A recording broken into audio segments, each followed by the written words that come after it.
आज 25 दिसंबर 2020 की तारीख है। मार्ग मास शुक्ल पक्ष की एकादशी है और आज पूरे विश्व भर में गीता जयंती मनाई जा रही है। चलो हम भी अपने आप को सौभाग्य मानते हुए गीता जी का पाठ करें। मैं अपने पिताजी की लिखी हुई उर्दू में भगवद गीता से कुछ एक दो पोर्शन आपके समक्ष रखना चाहता हूं, ताकि हम भी गीता से ज्ञान प्राप्त करें और गीता को समझने की कोशिश करें, क्योंकि आजकल के समय में गीता ज्ञान ही सबसे उचित है और गीता ज्ञान से ही हम अपने मार्ग का इंतखाब कर सकते हैं। चलो हम भी गीता के ज्ञान से फैज़याब हूँ। मैं सबसे पहले जो ये उर्दू भगवद गीता जी मेरे पिताजी ने लिखी है, इसमें जो उन्होंने गुरु स्तुति यानी नज़र मुर्शिद की पोइम लिखी है, सबसे पहले मैं वो आपके सामने रखना चाहता हूँ। सुनिए।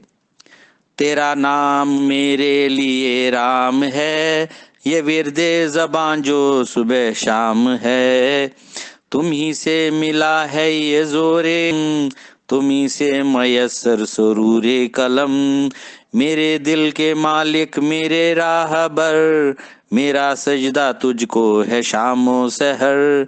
तुम ही जानते हो मेरे दिल की बात, तुम ही मेरे प्यारे तुम ही मेरे तात। नीचे खाकी सदाकत लिए, तेरे दर पे साइल नदामत लिए। मेरा है नमस्कार तुझे बार बार, तुम हमदम रफीक हो मेरे दोस्तदार। करूं किस ज़बां से तेरी बंदगी, मिली है तुम ही से मुझे जिंदगी। जो कुछ आप चाहो कराओ मुझे, खुद ही राहे हक पे चलाओ मुझे। जहाँ मैं तेरा ही मुझे आसरा, मुझे दस्तगीरी तेरी हो सदा। तेरा आसरा है मुझे दम बदम, तेरा नाम दिल में मुझे हर कदम। तेरे फैज का मैं तलबगार हूँ, तेरे ही कर्म का उम्मीदवार हूँ। तेरा नाम हरगिज भी भूलूं न मैं, तेरा काम हरगिज भी भूलूं न मैं। अधूरे जो हैं काम पूरे वो हूँ, तेरे नजरे रहमत से मैं क्या कहूँ। ये अंदर ये बाहर हैं दुश्मन खड़े, ये अपने ही राह में है शैतान अड़े। इन्हें राहे हक पे लगा मेरे यार, हो रहमत की बारिश सदा पुरबहार। जहाँ मैं मेरा बाग फूले फले, उम्मीदों के गंचे कली भी खिले। जो हो कोई गफलत मेरी बख्श दे, खता जो कोई वो भी तू बख्श दे। तेरे दर पे प्रेमी सदा इश्क बार, पड़ा तेरे पाँवों पे कर लो उधार। भगवद गीता क्या है? वेद हिंदू धर्म के कदीम, इब्तिदाई और मुकद्दस मजहबी कुतुब माने जाते हैं। वेद 4 हैं: ऋग्वेद, यजुर्वेद, सामवेद और अथर्ववेद। इन वेदों का निचोड़ और लुबे लबाब उपनिषदों में भरा पड़ा है और भगवद गीता इन्हीं उपनिषदों का निचोड़ है। भगवद गीता में तमाम वेदों, उपनिषदों और शास्त्रों का ज्ञान और लुबे लबाब समूया है। आज 4 वर्ष पहले द्वापर युग के खात्मे और कलयुग के शुरू में कौरवों और पांडवों के आपसी फसाद की बिना पर महाभारत जंग लड़ी गई। श्री कृष्ण को भगवद गीता का जन्मदाता माना जाता है। इसी की जबान से भगवद गीता का और अजीम ज्ञान अर्जुन को उस वक्त मैदान जंग में मिला, जब कौरव और पांडव दोनों अतराफ से अपनी अपनी फौजें लेकर जंग के लिए कमर बस्ता थे। कृष्ण अर्जुन का सारथी यानी रथ चलाने वाला था और उसने कोई हथियार हाथ में नहीं उठाया था। भगवद गीता का ये लाफानी और मुकद्दस ज्ञान 18 अध्यायों पे मुश्तमिल है और इसमें 700 श्लोक है। भगवद गीता ज्ञान यानी रूहानी फलसफा का एक बेपना और गहरा समंदर है। महर्षि वेद व्यास महाभारत दास्तान के अलावा 18 पुराणों के भी मुसन्निफ हैं। उन्होंने भगवद गीता के लाफानी फलसफे को कलमबंद किया है। भगवान व्यास को गीता का ऋषि माना और ये लाफानी उपनिषद इष्टम छंद बहर में मंजूम है। भगवद गीता महाभारत के भीष्म पर्व का एक हिस्सा है। अर्जुन पे मैदान जंग में वारिद होते ही कौरवों की तरफ से लड़ने वालों में अपने सारे भाई बंद रिश्तेदार नातेदार गुरु मामा ससुर साले और अपने दूसरे करीबी साथी देखकर गमी छा जाती है और बुजदिली और काहिली दामनगीर होती है। इसकी इस हालत कि वो कृष्ण से साफ इनकार करता है कि मैं हरगिज नहीं लड़ूंगा और इस पे कृष्ण अर्जुन को माइल बजंग करने के लिए उपदेश देना शुरू करता है। अर्जुन सवाल पूछता है और कृष्ण जवाब देकर समझाता है और ये सवाल का सिलसिला तब तक जारी रहता है जब तक न अर्जुन जंग करने को तैयार हो जाता है। सारी भगवद गीता सवालों जवाब का एक सिलसिला है। धृतराष्ट्र पैदाइश से ही अंधा था। वो जानता था कि कौरव क्षेत्र के मैदान जंग में इस के और पांडव के बेटों ने क्या किया। वो हस्तिनापुर में राजगद्दी पे बैठा हुआ था और इसके पास इसका रथबान संजय जो उसका वजीर भी था बैठा। बान ने धृतराष्ट्र से कहा, क्या तुम यहाँ बैठे बैठे कौरव क्षेत्र के मैदान में हो रही जंग का नजारा अपनी आंखों से नहीं देख सकोगे? संजय तुम्हें यहाँ पर बैठकर ही जंग का सारा हाल सुनाएगा।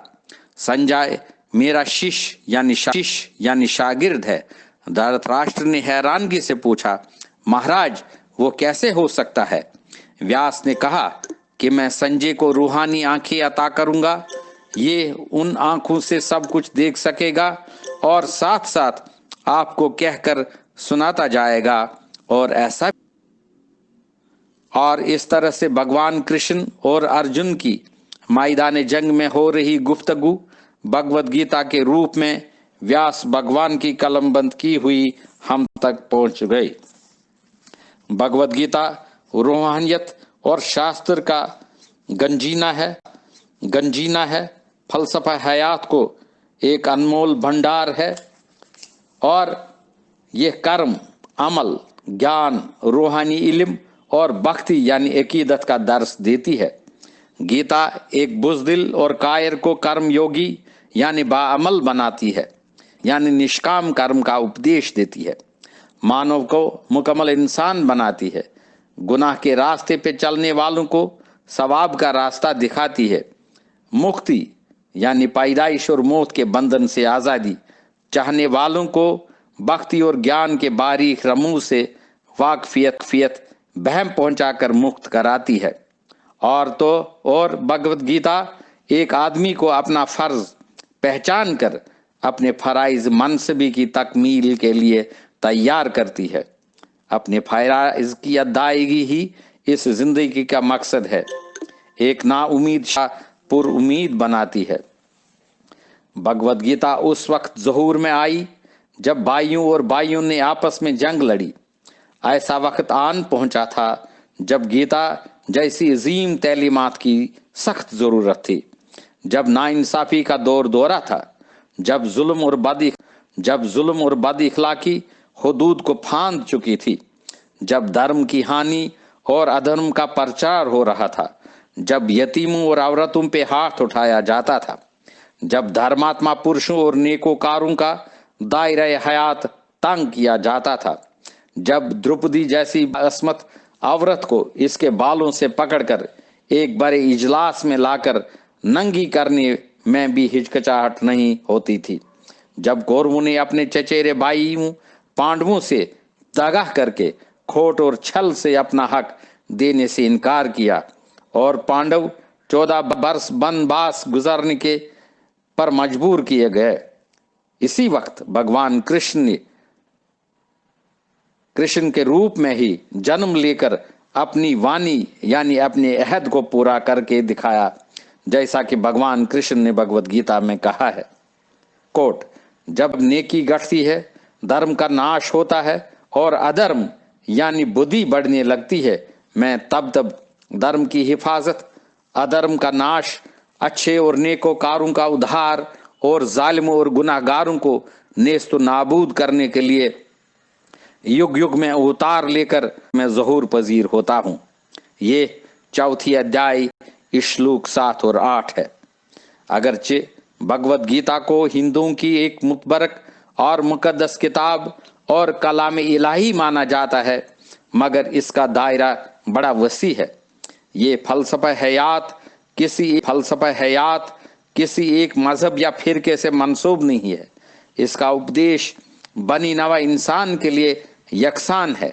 भगवान कृष्ण ने अर्जुन को मुखातिब करने की वसातत से हर एक की रूहानी प्यास बुझाने के लिए आबी हयात दे रखा है। बनाने और अब्दी सुकून कल्ब हासिल करने के लिए भगवत गीता एक लाफानी और अनमोल नुस्खा है। भगवत गीता में तवारीख और फलसफा। गीता के तवारीखी पहलू से शायद ही किसी को इनकार हो सकता हो।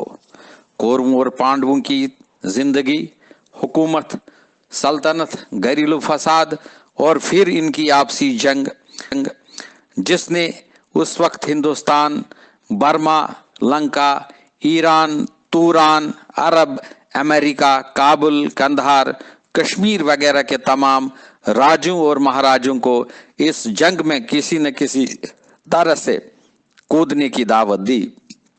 इस अजीम जंग का नाम पड़ा महाभारत। महाभारत इस वक्त के अजीम हिंदुस्तान का भी नाम था। जंग लड़ी गई।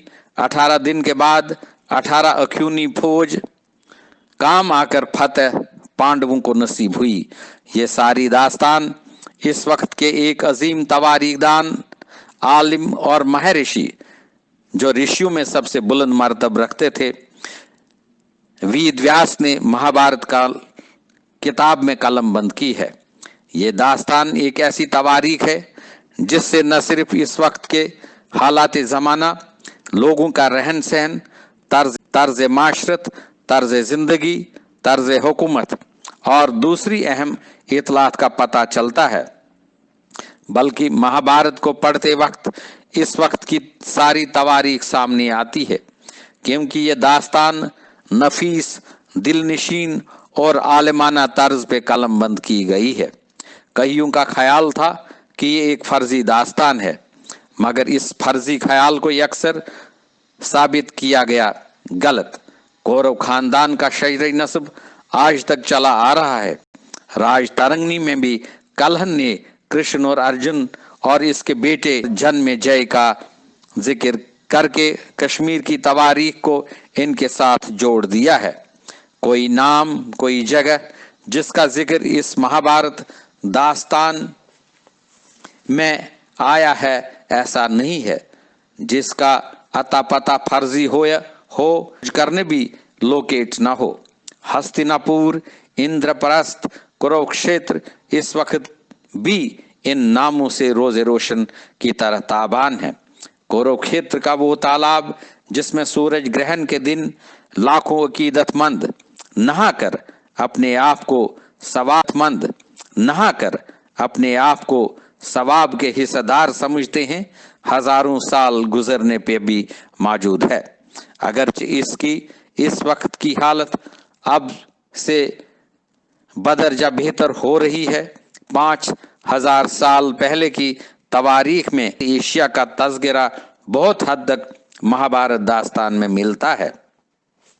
महाभारत एक जिंदा जावेद तवारीख है और गीता महाभारत जंग के दौरान भगवान कृष्ण और पांडव अर्जुन के दरमियान गुफ्तगू का रिकॉर्ड, जिससे महर्षि व्यास आयु पे मुश्तमिल सवाल और जवाब का खाका अजीम अदीबाना और शायराना तर्ज पे कलम बंद किया। इस हकीकत से किसी को इनकार कैसे हो। अलगर्ज गीता की तवारीखी अहमियत बरकरार है। अब गीता के फलसफा को लीजिए। ये दुनिया भी एक है, जंग का वसी मैदान है, जहां दिन रात आठों पहर हक और बातिल की जंग जारी है। सच और झूठ की जंग, नेक और बद की जंग, धर्म और अधर्म की जंग। धर्म के माने फराइज मनसबी और अधर्म फराइज मनसबी से इनहराफ। ऊंच नीच की जंग, धनवान और निर्धन की जंग, ताकतवर और कमजोर की जंग। और इस जंग में हर एक किसी न किसी तरह अपना हिस्सा अदा करने पे मजबूर है। ये चक्कर बगैर किसी रोक टोक के चलता रहता है। इसी तरह हर एक इंसान के अंदर दिन रात एक जंग जारी है। एक तरफ नेक ख्यालात हैं तो दूसरी तरफ बद ख्यालात, एक तरफ सच्चाई तो दूसरी तरफ झूठ, एक तरफ ज्ञान यानी इल्म और दूसरी तरफ अज्ञान यानी जहलत। इस दुनिया में जो माया का चक्र वो इंसान को चैन से हरगिज बैठने नहीं देता। इस अंदरूनी जंग का नजारा हमें कुरुक्षेत्र के मैदान जंग से मुताबिकत रखता दिखाई देता है। नेक और बदी, हक और बातिल की फौजें दो अतराफ से बरसर पैकार है। अर्जुन यानी जीवात्मा एक ऐसे रथ पे सवार है जिसके 4 सफेद घोड़े जुते हैं और इनकी लगाम रथबान भगवान कृष्ण के हाथ में है। यहाँ भगवान कृष्ण परमात्मा का तस्वुर है। 4 सफेद बेदाग निर्मल घोड़े, 4 पदाग निर्मल घोड़े 4 पदार्थों धर्म, अर्थ, काम और मोक्ष के मजहर हैं, जो बहुत ही तेज रव, तुंद खू और आसानी से काबू में न आने वाले घोड़े हैं। ये 4 पदार्थ हैं फर्ज मनसबी, धन, दवाहिश, मोहब्बत और नजात। इंसान अशरफुल मखलूकात है और इस आलम फानी में आकर इन 4 पदार्थों के बगैर इसकी जिंदगी बेकार है। मगर शर्त यह है इन 4 को जायज और दुरुस्त तरीकों से हासिल करने की। एक जीवात्मा इसी रथ पे कुरुक्षेत्र यानी कर्म क्षेत्र के मैदान में उतरी है, जहां जंग शुरू होने वाली है। एक इंसान के लिए यह दुनिया मैदानी जंग से किसी कदर कम अहमियत नहीं रखती। इन 4 घोड़ों की भाग दौड़ खुदाए बरतर के हाथ में है। ये 4 घोड़े ख्वाहिशात नफ्साती तहबीर हैं, जिनको जेर करना और काबू करना अजहद मुश्किल मगर नागुज़ेर है। ख्वाहिशात नफ्सियात को जेर करके इनसे वाबिस्ता एज़ा को काबू में करना और फिर जिंदगी के रथ को सही सलामत ले जाना ही जिंदगी में कामयाबी की कुंजी है। और इसी सूरत में रोजमर्रा की इस अंदरूनी और बीरूनी जंग में फतेहयाबी होगी। एक और बात, इंसान का वजूद 5 अंसरों की मिलावट से हुआ है। आग, हवा, पानी, मिट्टी और खला। इंसान के इस जिस्म में 5 एज़ाए फेल यानी कर्म इंद्री, हाथ, पाँव, जबान, नाक और कान हैं और 5 एज़ाए हिस यानी ज्ञान इंद्री, सामा, लामा, बासरा, जायका और शामा है। मन, बुद्धि और अहंकार, दिल, अक्ल और अन्ना और 3 जुज हैं। कुल 18 जुज या उनसर इकट्ठे अपने अपने फेल सरजद करते हैं और बशर की जिंदगी को संवारते बिगाड़ते हैं। और यही 18 अंदरूनी 18 सेनाएं हैं। इस कर्म भूमि में भी महाभारत युद्ध में काम आने वाली 18 अक्यूनी फौज काम में लाई गई और 18 दिन तक जंग जारी रहने के बाद ही सच्चाई की फतह और झूठ की हार होती है। इसी तरह इस जिंदगी में भी हक व बातिल, सच झूठ और नेक व बद की जंग में आखिर हक व सदाकत, नेकी, सच्चाई ही की फतेह होती है। लेकिन वो तभी मुमकिन है जब अर्जुन बशर अपने रतबान यानी खालिक व मुर्शिद की हिदायत और अहकामात पे पूरी पूरी कारबंद रहकर अमल करे। ये है गीता का फलसफा हयात। यहाँ पे गीता जी की 18वीं अध्याय और आखिरी अध्याय का आखिरी श्लोक दर्ज करना बेजा न होगा। जिस तरह हूँ कृष्ण योगराज मेरे मेहरबान, और हूँ गांडियोदारी वीर अर्जुन राजदां, बस अदल इकबाल दौलत कामरानी है वहां, है मेरा रासिक अकीदा शादमानी है वहां। मित्रों और श्रोताओं, अपनी वाणी को विराम देने से पहले मुझे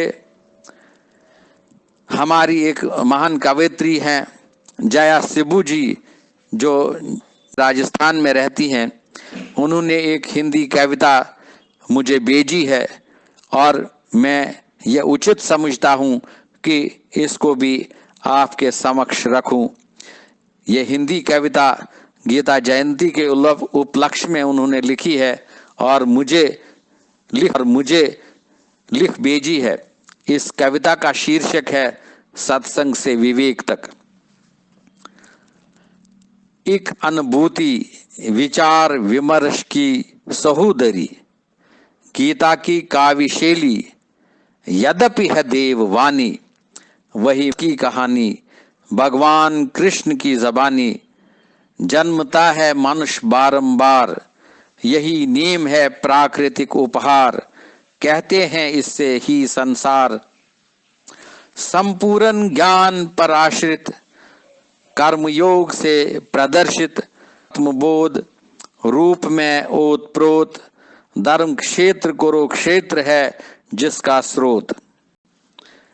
जीवन मरण है नित्य स्वाभाविक, पर स्वधर्मे निधनम श्रिया, पर धर्मो भया वहा, यही बीज आया वहा, यही बीज तत्व है ज्ञान का। कृष्ण को अर्जुन चाहिए श्री विजय, भवती नीति में सफलता। गोपी प्रचारक केंद्र से प्रकाशित है कशिर कश्मीरी में अनुवादित स्वर्गीय शरण प्रेमी जी की कृत शैली सोचारूप से परिष्कृत नमन ऐसे कवि हृदयों को जो शब्द को शब्दावली से देते हैं एक नवीन उपहार। गीता जयंती पे उनको हम सब का नमस्कार। प्रिय सुनने वालों, ये था गीता जयंती के उपलक्ष्य में हमारा आपके सामने गीता ज्ञान का ये उपदेश। नमस्कार।